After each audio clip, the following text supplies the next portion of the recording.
ও মানুষ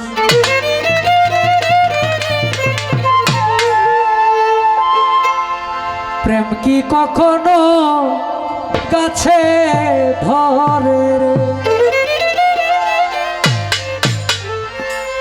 ও প্রেম কি জাকি দিলেই পরে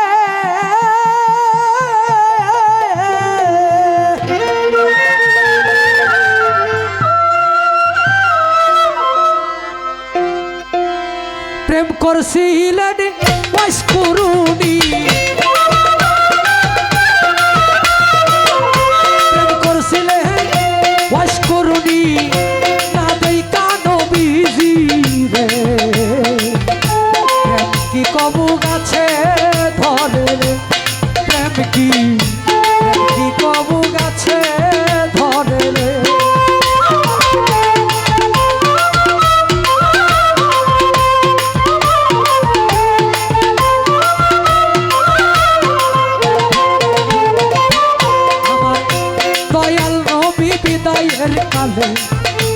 আসাদ কোন্ডা খিয়া বলছিলেন বিদায়ের পরে তোমরা জামা জুরাটা নিয়া গো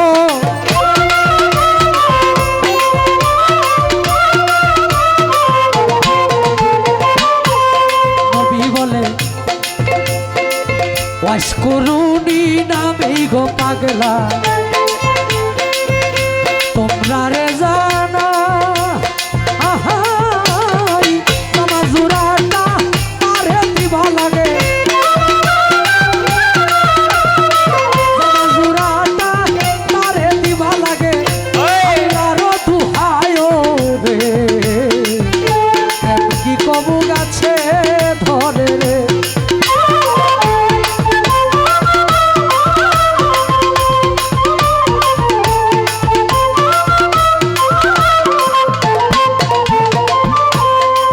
কয়েকদিন পর নবীজি যখন আবার উফাত করিল দাফন কাফন কইরা আলী মনেতে ভাবিল গো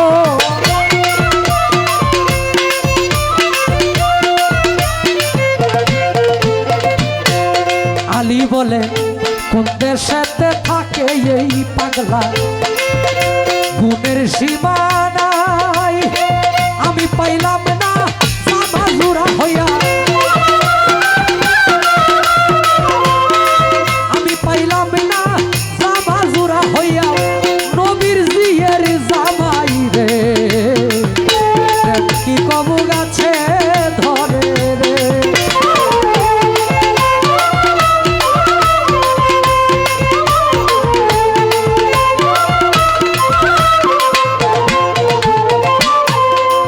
হযরত আলী রওনা দিল দাফন কাফন কইরা গোয়ালি রওনা দিল করে যারে পায় তারে জিগায় তোমরা সিনোনি পাগলা রে গো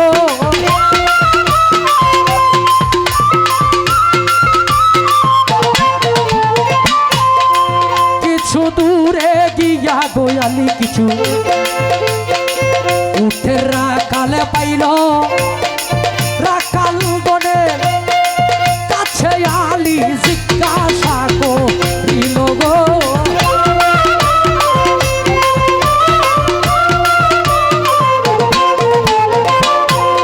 আলী বলে ওয়াইস্কুরুনি নামেই পাগলা তোমরা রে জানো জানলে পাগলার খবর বলো লাগে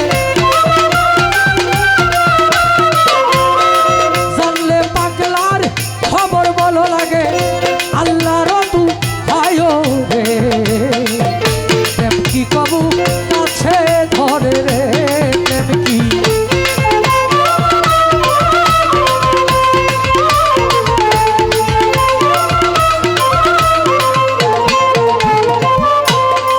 উটের রাখাল কয় ওয়াইস্কুরুনি নামটা জীবনেও শুনছি না তবে লজ্জা নামে পাগলা থাকে একটা পাহাড়ে ঠিকানা গো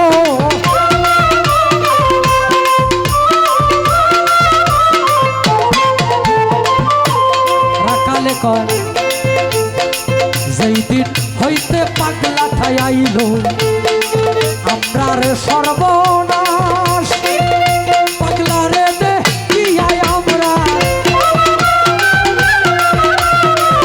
পাগলা রে দে কিয়াই আমরা উঠে খায় না গাছরে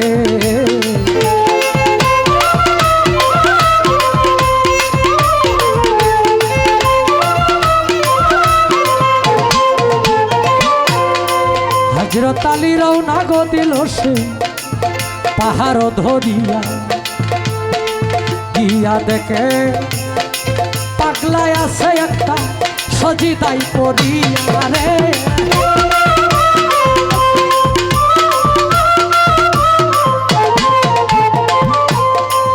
আসসালামু আলাইকুম কইয়া আলী যখনই দাঁড়াইল ওয়ালাইকুম সালাম কইয়া পাগলা মাথাটা ভাসাইল গো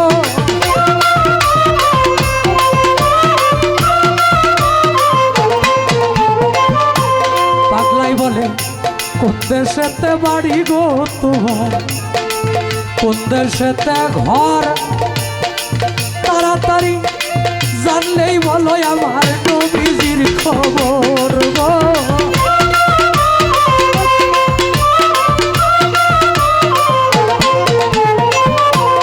আলী বলে মদিনাতে বাড়ি গো আমার মদিনাতেই ঘর আমারও সুরজিনী হয় দিনের পয়গাম করো গো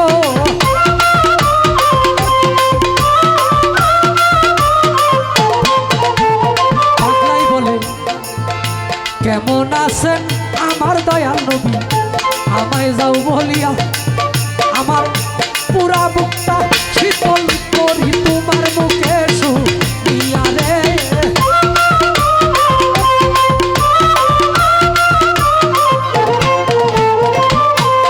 আলী বলে শ্বশুর আমার পৃথিবী হইতে গেছে বিদায়ী হইয়া এই দিন আপনার জামা জুড়াই আমি আপনার যাই দিয়া গো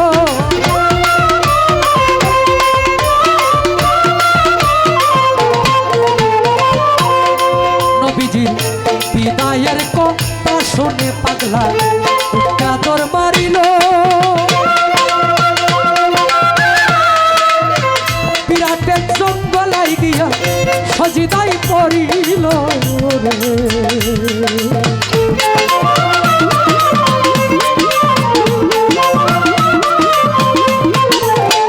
বিরাট জঙ্গলাই গিয়া সজিদাই পড়িয়া বলে আরশটা টান দিয়া যাইব আল্লাহ আজকে জমিনে নামাইয়া রে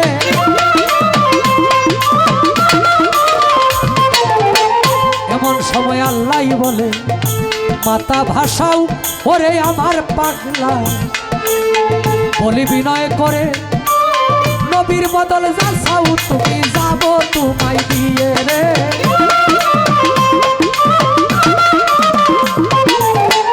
পাগলাই বলে তা হইলে মাপ কইরা দেন আল্লাহ আমার নবী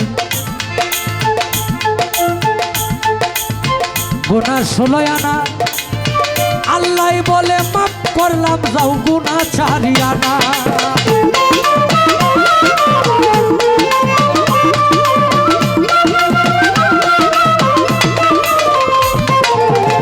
পাগলাই বলে ও গো আল্লাহ কিছুতেই হবে না মাপ করিতে হবে তোমার গুনাহ 16 আনা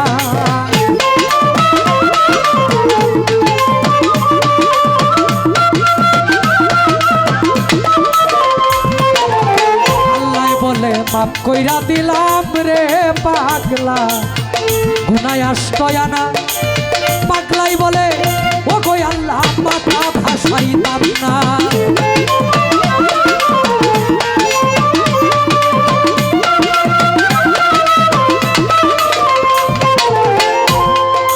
বলে মাপ কইরা দিলাম রে পাগলা গুনাহ 14 আনা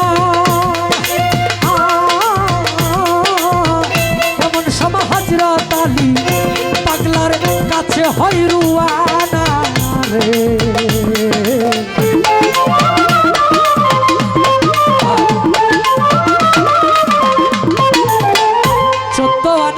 যখন ওয়াইস আল কারণী পাগলায় আমার নবীর উম্মতের মাপ করাইয়া লইল, এমন সময় হযরত আলী পাগলার কাছে উপস্থিত হইল। আলী বলে, এই নিন আপনার জামা জুড়াই আমি আপনারে যাই কইয়া, এই জামা জুড়া আপনাই দিয়াই আমি আলী আমার দেশে যাই চলিয়া। পাগলায় বলে, কি সর্বনাশ করলা রে আলী,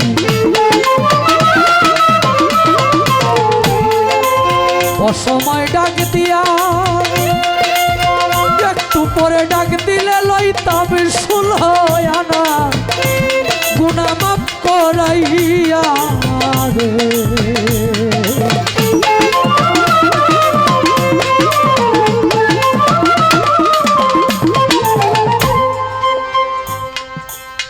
প্রকৃত আশেক ছাড়া, প্রকৃত আশেক যারা এরকম ধারা নির্ধারণ করে দিতে পারে না। ওয়াইস আল কারণী নামক একজন আশেক ছিল। দলিলে আসে, পৃথিবীর মধ্যে যখন আল্লাহর রসুল মেরাজ মানে ঊর্ধ্বমুখী গমন হওয়া বা দেখা সাক্ষাৎ করা, মেরাজ শব্দের অর্থ ঊর্ধ্বমুখী গমন করা বা দেখা সাক্ষাৎ করা।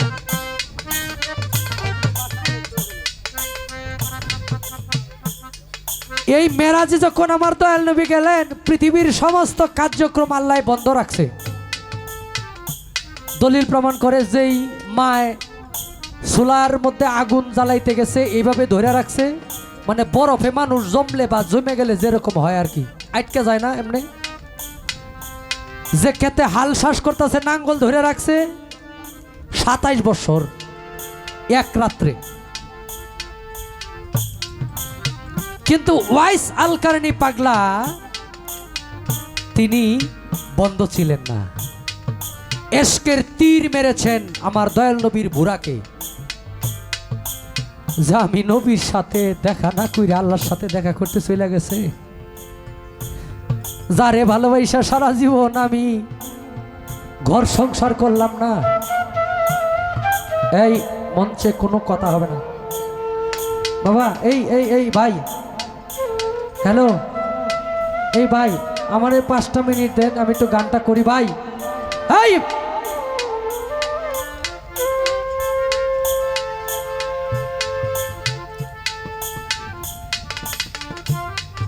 এই ওয়াইস আল কারণী নামে পাগল, সে আল্লাহর এত প্রিয় ছিল, সে তার মায়ের সেবা করিয়া, তার মায়ের সেবা এমন ভাবে করতেন। বাবা মঞ্চে যদি কেউ কথা বলার তাহেন আপনারা নিচে চলে যান। একদিন আমার হুজুর পাক সাল্লাল্লাহু আলাইহি সাল্লাম দক্ষিণ দিকে তাকায় শুধু কান্না করে। বিবি আয়েশা রাদিয়াল্লাহু তাআলা আনহা বলে, ইয়া রাসূলুল্লাহ, আপনারা দেখি প্রায় প্রায় আপনি শুধু দক্ষিণ দিকে তাকায় কান্না করেন, আপনার কি এমন দুঃখ, কি এমন কষ্ট মনের ভিতরে দক্ষিণ দিকে তাকায় কান্না করেন? আমার নবী কয়, আয়েশা রে, দক্ষিণ দিকে এমন এক পাগল থাকে আমার, যে আমার না দেখা ছটফট করতে থাকে। আমি জানি তার সাথে আমার দেখা হবে না, সে আমাকে দেখার স্বাদ মিটাইতে পারবে না। ওই পাগলের শরীরে এমন ব্যাধি হয়েছে, কুষ্ঠ ব্যাধি।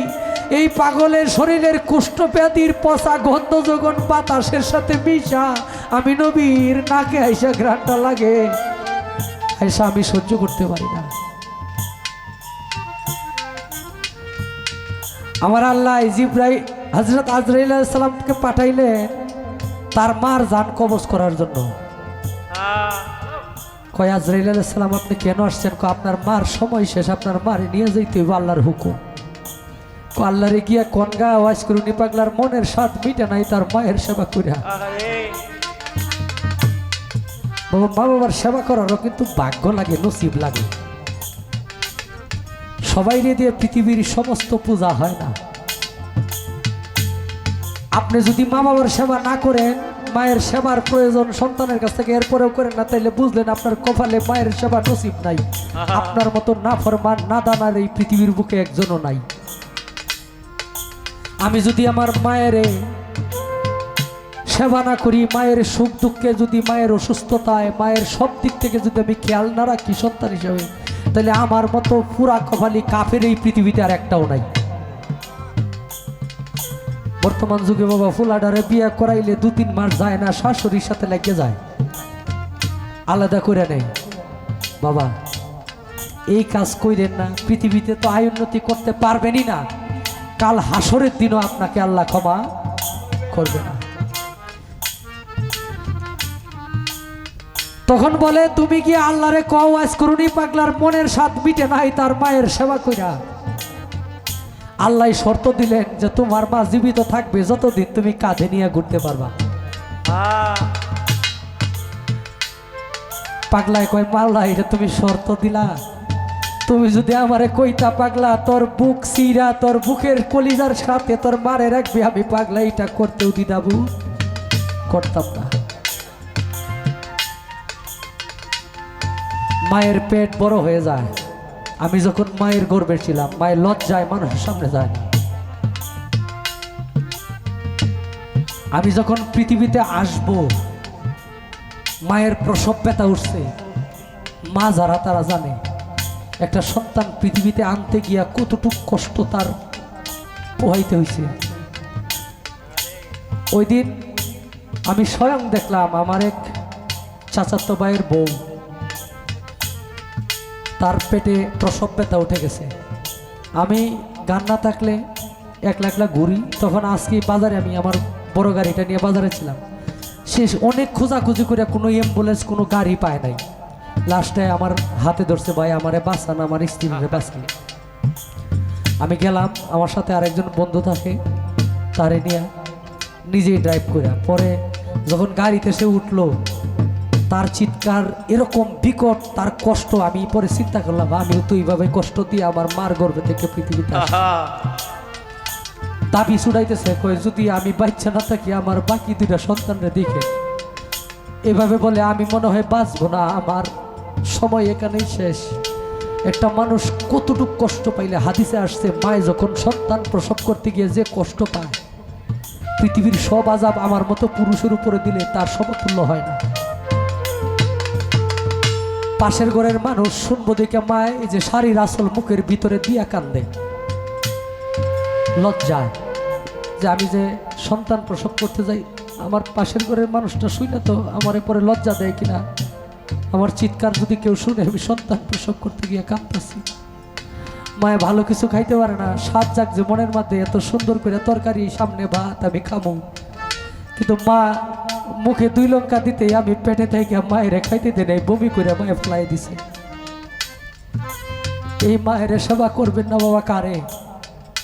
দুনিয়ার আয় উন্নতি দেখবেন মায়ের স্বাস্থ্য চেহারার দিকে। আগে যেই মা সারাদিনে 5 বার আয়নার সামনে দাঁড়াইতো, আপনারে আমারে জন্ম দিয়ে এই মায়ে পরে আয়না কি জিনিস চিনে না। যে মায়ে ঘুমটা দিয়া চলতো, শরীরের সমস্ত কাপড় দিয়া শরীরকে আগে রাখতো, এই মা দেখবেন এক হাতে আপনি আরেক হাতে কাজ করতেছে, কোনো কাপড় চুপড় ঠিক রাখার সময় নাই সন্তান কাঁধে নিয়ে। যেই বাবা জীবনে একটা সন্তান হয়েছে পরে আর নিজের চিন্তা করে না, কয় যে আমার এই সন্তানের ভবিষ্যৎ আমার আর কি, আমার তো জাহনের হয়েছে, এখন আমার একটা ছেলে হয়েছে, ওই ছেলেটার জন্য আমি একটা কিছু কইরা যাই। দেখবেন দেশ বিদেশ ভ্রমণ কইরা, স্ত্রীর মায়া ত্যাগ কইরা, সংসারের মায়া ত্যাগ করে যে সন্তানের জন্য ইনকাম করে, যে আমি 2 কাঠা মাটি একটা বাড়ি কইরা যাই আমার বাবার জন্য। এই বাবা রাখছেন না এমন জায়গায়, খবর নেওয়া যায়, পাশে দিয়ে হাইটা যান, কিন্তু বাবা কেমন আছে বলা যায় না। আগে সমর্থ ছিল বাবারে গুস্তু ভাত খাওয়ানোর, তখন বাবা ছিল, এখন সমর্থ হয়েছে, এখন বাবা নাই। আগে সমর্থ ছিল না বাবাকে খাওয়ানোর মতো, এখন টাকা হয়েছে, সম্পত্তি হয়েছে, কিন্তু বাবা যে খাইবই বাবা এখন আর নাই। বাড়ি থেকে বের হইলে বাবা কি জিনিস যারা এখন বাড়িতে বাবা আছে তারা জানে। আর বাবা নামক যে বটবৃক্ষ, এটা যাদের নাই তারা বুঝে বাড়ি থেকে বের হইলে কত দায়িত্ব বাড়ির পালন করে আসতে হয়। তো আমি কথা বাড়াবো না, সবাইকে অনুরোধ করব, মা এবং বাবা বউকে বলবেন যদি আমার মা বাবার বিরোধিতা করো কোনোভাবে, তোমার মতো বউ আমার দরকার নাই, কারণ বউ জান্নাতের চাবি না। বউয়ের সেবা কইরা কোনো মানুষ আল্লাহর প্রিয় হইব না। ফরজে গণ্য হয় মা বাবার সাথে বউকে তালাক দেওয়া। যদি মা বাবা বলে যে তোমার এই বউ আমাকে অপমান করছে, আজকের পর থেকে তুমি আমার পুত্র হইলে তাকে রাখতে পারো, আপনার জন্য ফরজ বউ তালাক দিয়ে দেওয়া। কিন্তু বউয়ের কথায় মা বাবাকে বাদ দেওয়া, এটা কাফেরের চাইতেও নিকৃষ্ট কাজ, কাফেরের চাইতেও নিকৃষ্ট। দয়া করে মা বাবার মনে কেউ কষ্ট দিবেন না। এই জায়গায় যদি ঠিক থাকতে পারেন, আরে বাবা পৃথিবীতে এমন কোনো আবাদত আছে যে আবাদত করছি আমি কইরা জান্নাতে যাবো গা, যদি মালিকের দয়া না হয়? আপনার বাড়িতে কামলা দিছি আমি 500 টাকা রোজ, কাম যদি যায় না করি আপনি আমার টাকা দিবেন না। মালিকে যে আমার উপরে আবাদত গুলো ফরজ করছে, নামাজ, কলেমা, নামাজ, রোজা, হজ, যাকাত, কয়টাও তো ঠিক মতো করতে পারি না। তো মালিক কিন্তু একদিনের জন্য রিজিক বন্ধ করে নাই। আপনার বাড়িতে যদি সন্তানটা ঠিক মতো কাম না করে, রাগে কোন আজকে ভাত নাই তর্ক বলে কি, কিন্তু মাওলার কাছে যে এত অন্যায় করতেছি, এত পাপ করতেছি, মালিক তো একদিনের জন্য রিজিক বন্ধ করে নাই। একটা গাড়ির সাথে ধাক্কা দিয়া বিপদেও ফেলায় না। তাইলে মালিক কত দয়াবান, কত মেহেরবান। এই মালিক যদি দয়া কইরা কোনো কিছু না করে, বাবা ইবাদত দিয়া বেহেশতে যাওয়া যাবে না। দয়া পাওয়ার মতো কিছু কর্ম করতে হবে। তাই পাগলা কয়, হযরত আলী জিজ্ঞেস করে যে আমি যে জামাজুরাটা নিয়ে আসছি, এই জামাজুরাটা পরলে আপনারা কেমন দেখা যায়?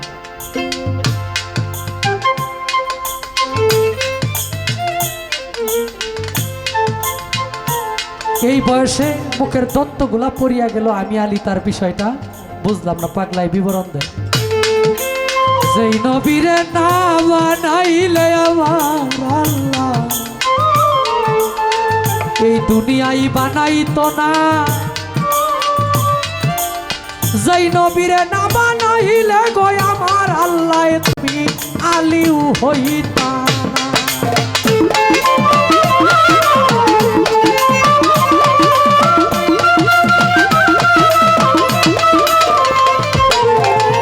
আমি স্বপ্নে শুনছি আমার দয়ার নবী, মায়ার নবীর উহুদ যুদ্ধের ময়দানে দুটি দন্ত মুবারক গেল শহীদ হইয়া। কোন দন্তটা শহীদ হইল গয়ালি আমি সন্দেহ করিয়া, একটি একটি করে 32টি দন্ত আলি আমার দিয়াছি ফালাইয়া। আমি নবীর পাগল দাবি করব কেমনে, মুখে দন্ত লইয়া আমার মুখের দন্ত আলি দিয়াছি ফালাইয়া রে।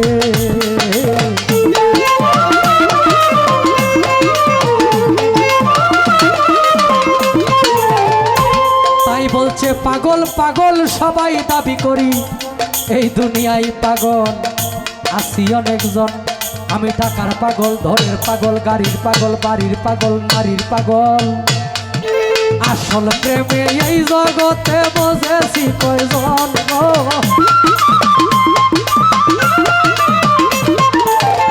আসল পাগল যার যার ঘরের কোণে, তারে চিনলাম না। আবেদ আলী হইছে রে পাগল, নিজেরাই চিনিল না রে। কবু গাছে ধরে রে ঝাঁকি দিলেই পরে, প্রেম করেছিলেন ওয়াইস আল করণী, জগতের লোকে জানে রে।